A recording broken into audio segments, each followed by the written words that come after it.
మీకు ఎక్కువ ఉంటాయా శోధనలు, నాకు ఎక్కువ ఉంటాయా? చెప్పండి, పెద్దగా చెప్పాలి. సమస్యలు మీకు ఎక్కువ ఉంటాయా, నాకు ఎక్కువ ఉంటాయా? నీది ఆఫ్టర్ ఆల్ వన్ ఫ్యామిలీ, నాకు చాలా ఫ్యామిలీలు, ఎన్నో కుటుంబాలు. దేవుడు నాకు పరిచర్యలు అప్పగించిన కుటుంబాలు ఎన్నో. ఇప్పుడు ప్రత్యక్షంగా అయితేనేమి, పరోక్షంగా అయితేనేమి, ఆన్లైన్ ద్వారా అయితేనేమి చాలా కుటుంబాలు మళ్ళీ అందుబాటులోకి వచ్చా. అవునా? ఇప్పుడు చెప్పండి, ఎక్కువ ఆలోచించాల్సింది మీరా నేనా? ఎక్కువ శోధింపబడేది మీరా నేనా?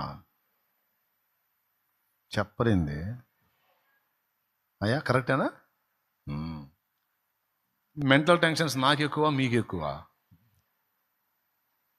అంటే అచ్చ తెలుగులో మానసిక ఒత్తిళ్ళు. శత్రువు మిమ్మల్ని ఎక్కువ టార్గెట్ చేస్తాడు, నన్ను ఎక్కువ చేస్తాడు? చెప్పండి. అంటే ఎన్ని రకాలుగా శోధనలు చుట్టుముట్టిన భక్తిలో, విశ్వాసంలో, ఆత్మీయతలో ఇంతవరకు నిలిచి ఉండడానికి కారణం ఆ అగ్నే. ఆ అగ్ని ఇంతవరకు కాస్తో కూస్తో మండుతూ ఉండడానికి కారణం ఈ ప్రవచనమే. అర్థమైందా? నేను చెబుతున్నా, పాపం చేతిలో ఓడిపోకుండా, పాపాన్ని గెలవాలి, ఆత్మలో మండాలి, శత్రువుని జయించాలని ఆశ ఎంతమందికి ఉంది? పాపంలో పడిపోవద్దు, ఆత్మలో ఆరిపోవద్దు, శత్రువుగాడిని తన్ని వాడిని గెలవాలనే ఆశ ఎంతమందికి ఉందో చేతులు ఎత్తండి. నిజంగా ఉందా? అట్లయితే నీకు సూత్రం, నువ్వు ప్రవచించంతే. ప్రకటన గ్రంథము 7వ అధ్యాయం ఒకసారి తీసుకోండి. ప్రకటన గ్రంథము 7వ అధ్యాయం తీసుకోండి. ఒక్క నిమిషం, 7 తర్వాత చూద్దాం. 12 తీసుకోండి. 12, 11 చదవండి. వారు గొర్రెపిల్ల రక్తమును బట్టి తామిచ్చిన సాక్ష్యమును బట్టి వానిని జయించి ఉన్నారు గాని. చాలు. ఇక్కడ జయం ఎట్లా కలుగుతుందో చూడయా.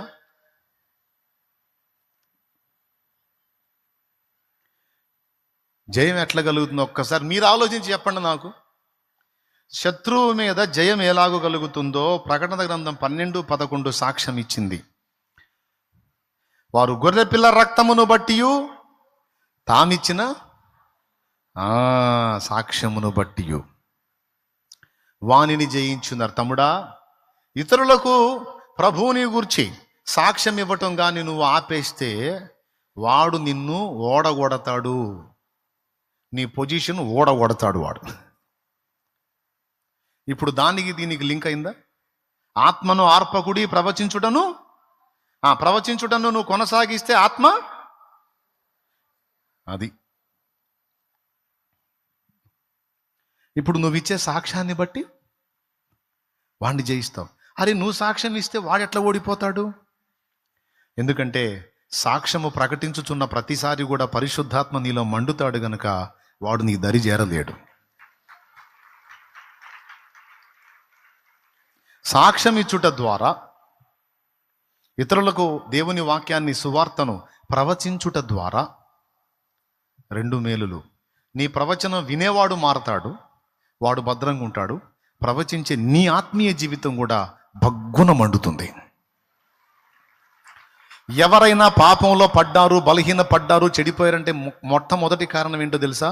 వారు ప్రవచించుటను ఆపేశారు. కబడ్డీ ఆట ఎంతమంది తెలుసు? కబడ్డీ కబడ్డీ కబడ్డీ ఎంతమంది తెలుసా? అట్లాంటివి బాగా తెలుస్తాయి. జస్ట్ మౌనంగా పోయి టచ్ చేయటమేనా, లేకపోతే కోత ఆపకూడదా? కోత ఆపితే చెడుగుడు ఆట అని అంటారు, దాన్ని కబడ్డీ అంటారు, కబడ్డీ అంటున్నారు ఇప్పుడు కదా. ఇంగ్లీష్ పదాలు కూడా మాకు చిన్నప్పుడు చదువులో నేర్పిన పదాలు, ఇప్పుడు పదాలు మార్పు. చిన్నప్పుడు ప్యాస్ అయ్యాడా అనేవాళ్ళు, ఇప్పుడు ప్యాస్ అంటే దాని అర్థం వేరు. ఇప్పుడు పాస్ అయ్యాడా. మా మాస్టర్ కూడా ఎరా ప్యాస్ అయ్యాడేవాడు అనేవాడు. ఇప్పుడు ప్యాస్ అంటే అదో రకంగా. ఇప్పుడు ఏ దిక్కుమాలిందో అర్థం కావట్లే.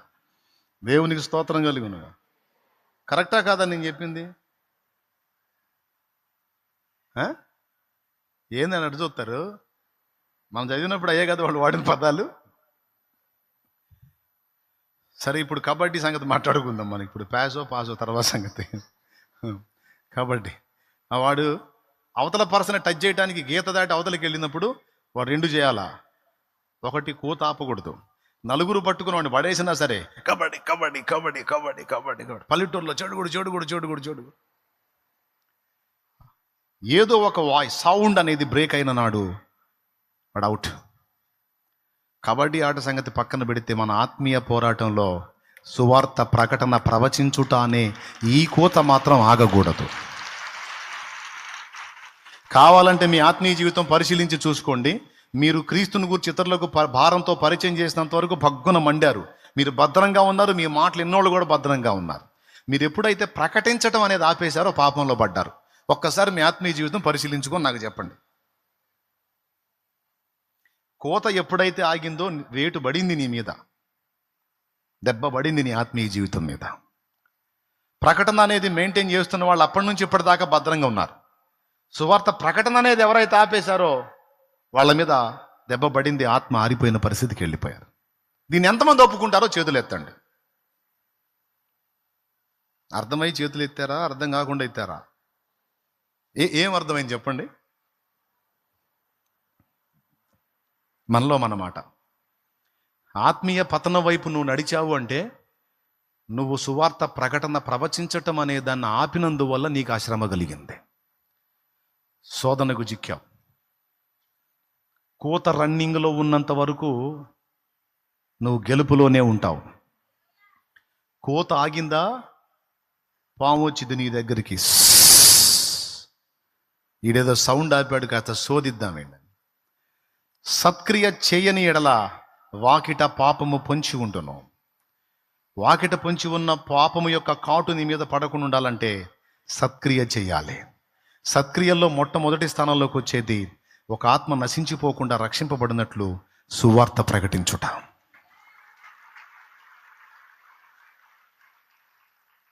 అవునా?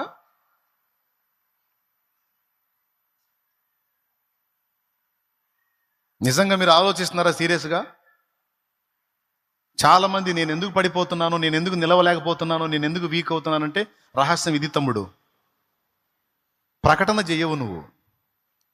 సమయమందును అసమయమందును సువార్త ప్రకటించవు. నువ్వు తిరిగి మళ్ళా ప్రకటించడం మొదలుపెట్టు. గ్యాప్ ఇవ్వకుండా నీ ఆత్మ మండకపోతే అప్పుడు అడుగు. కానీ గ్యాప్ ఇచ్చి ప్రకటన ఆపేసి కూత ఆపేసి కూర్చున్నావు నువ్వు. అక్కడ సర్పం నీ దగ్గరికి ప్రవేశించింది, శోధించటం మొదలుపెట్టింది. ప్రభు ఏం చేశాడు? మారు మనసు పొందమన్నాడు, బాప్తిస్మం పొందమన్నాడు, పరిశుద్ధాత్మను పొందమన్నాడు. పొందిన తర్వాత ఇక బాండ్ అన్నాడు, ప్రకటించండి అన్నాడు. ఎందుకు చెప్పాడు? అటు ఆత్మ రక్షణ కోసమే కాదు, నీ భద్రత కోసం కూడా చెప్పాడు ఆ మహారాజు మేధావి.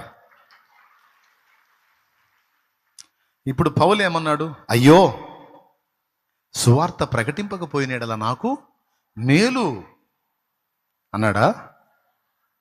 ఎందుకన్నాడు శ్రమ? సువార్త ప్రకటింపనేడల నాకు శ్రమ అన్నాడు. అంతే, ప్రమాదం. నా ఆత్మీయ జీవితానికి ప్రమాదం, సమాజానికి ప్రమాదం.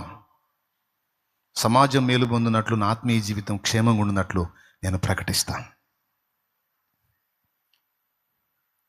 నా గటి మీద చెయ్యిని వేసి వెనుకకు చూడక సాగడి వారిని, నా గడి మీద చెయ్యిని వేసి వెనుకకు చూడక సాగడి వారిని, భారము కలిగి సువార్త గింజలు, భారము కలిగి సువార్త గింజలు దున్నిన ఎడలో చల్లెడి వారిని, దున్నిన ఎదలో చల్లెడి వారిని, పంపుము దేవా పనివారలను పంటను కోయుటకు, నేడు పంటను కోయుటకు దేవునికి మహిమ, దేవునికి మహిమ. పరిశుద్ధాత్మ తొలిగా నీ మీదకి వచ్చినప్పుడు అసలు నిన్ను ఆపడం ఎవడి వల్ల కాదు. అసలు ఇంటి పక్కోళ్ళు, ఇంటి వెనకోళ్ళు, ఇంటి ముందోళ్ళు, ఎక్కడెక్కడో చుట్టాలు ఇవిడన్నా దొరకనే. తీయటం సువార్త చెప్పటం, అవునా? అన్నం పెట్టడం సువార్త చెప్పటం, టిఫిన్ పెట్టించడం సువార్త చెప్పటం, అటు కూర్చుంటే చాలు అటు కూర్చోబెట్టడం, దొరికినాడు సువార్త చెప్పావు. దాన్ని ఏమంటాం తెలుసా? తొలి ప్రేమ అని కాదు, ప్రారంభపు అగ్ని. ప్రారంభములో వచ్చిన అగ్ని. ఆ ప్రకటన అనేది అలానే కంటిన్యూ అయినట్టయితే ఆ అగ్ని ప్రజ్వలించి ఒక రేంజ్లో మండేది.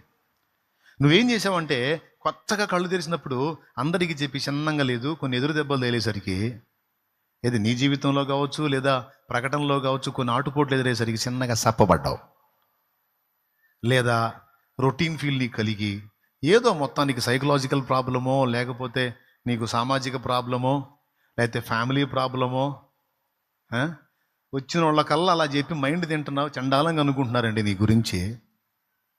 ఏమనుకుంటున్నారమ్మాయి? ఏమనుకునేది ఏంది? ఆ ఇంటికి పోతే చాలా యేసు ప్రభు పద్దాకల మత ప్రచారం చేస్తున్నారు వాళ్ళు అని చండాలంగా అనుకుంటారు. మన కొంప కూడా ఎవడు వచ్చేటట్టు లేడు. అమ్మాయి, నీకు తెలియదు. నువ్వేదో నామకార్థంగా చర్చికి వస్తావు కానీ వాక్యం ఏనో నువ్వు పెట్టవు. నువ్వు ప్రకటించడం అనేది మనకి చాలా మంచిది. ఏం మంచిది? కొంపకు ఒక్కడు కూడా వచ్చేటట్టు లేరు. అంతేనంటావా?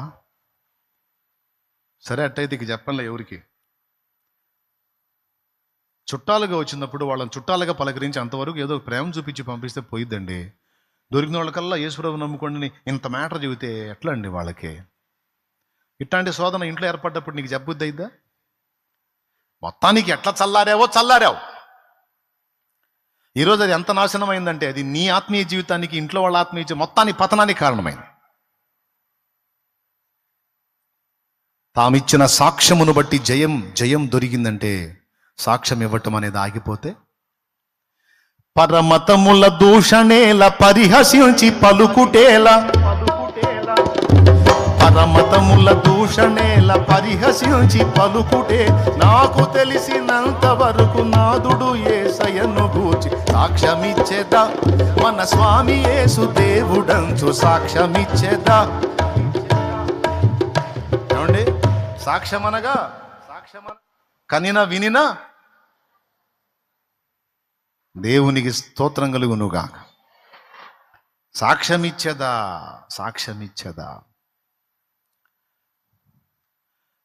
ఈ పాటలు మళ్ళీ ఎగిరెగిరి పాడతాం. ఇదిగో దేవా నా జీవితం ఆపాదమస్తకం నీకు అంకితం.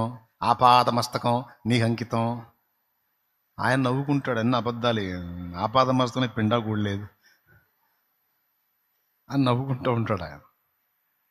కదిలితే మైకి ఇస్తే చాలు ముందు బిడ్డ ఆపాదమస్తకం నీకు అంకితం అంటది, కానీ నిద్రమోకంది కోటం అయిపోతే అడ్రస్ కూడా దొరకదు అంటాడు. దేవునికి స్తోత్రం కలుగునుగా. నాకు అనిపిస్తుంది ఆయన నవ్వుకుంటాడని దూతలతో కూర్చొని. పిచ్చి మహారాజు కదా, అనుకోలే అట్లా. పోనీలేనా ఈ వారం అన్న ఆపాదమస్తకం అంది, ఈ వారం నుంచి అన్న అప్పచెప్పిద్దాం. ఆపాదమస్తకం ఈ వారం అన్న అప్పచెబుతాడేమో, ఆపాదమస్తకం చూస్తుంటాడా? ఎవరికి లేనంత నిరీక్షణ ఉంది దేవుడికి.